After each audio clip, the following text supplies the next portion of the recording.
have never been tortured, and neither has Dick Cheney. That was Whoopi. Let's bring in the author of Enhanced Interrogation. Dr. James Mitchell helped develop the CIA's Enhanced Interrogation Program and interrogated 9/11 planner Khalid Sheikh Mohammed.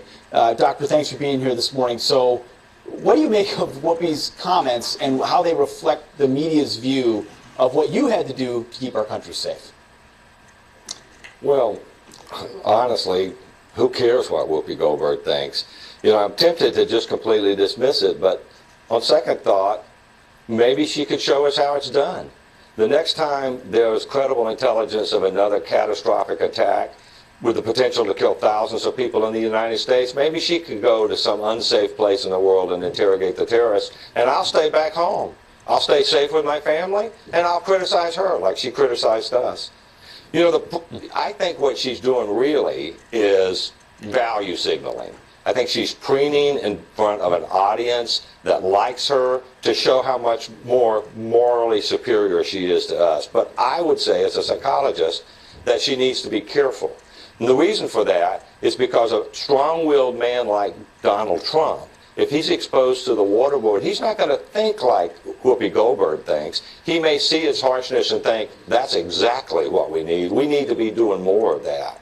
Remember, when they were trying to decide whether or not waterboarding was legal, I waterboarded an Assistant Attorney General of the United States.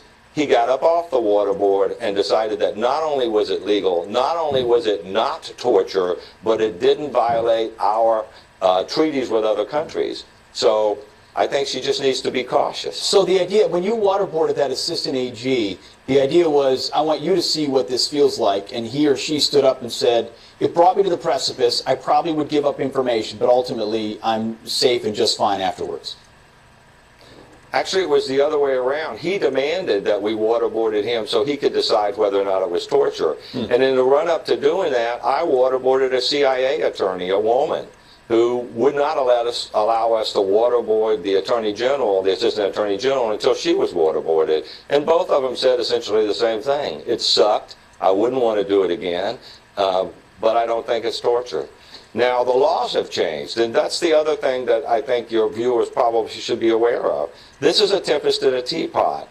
The laws have changed. The moral landscape has changed. Waterboarding is off the table now. So fussing and getting hysterical about waterboarding is an irrelevant waste of time. It's simply value signaling. Dr. Mitchell, briefly, could there be a world again where waterboarding isn't off the table? Have we forgotten what our enemies will do to us?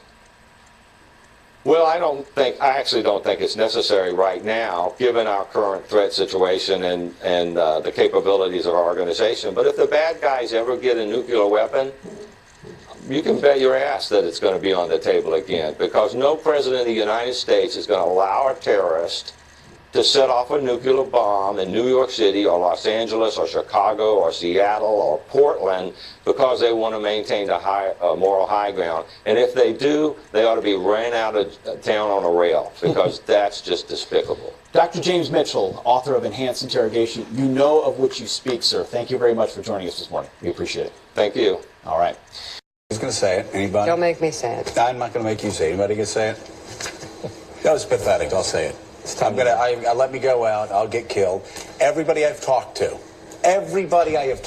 Democrats, independents, Republicans alike in the meeting said that was pathetic.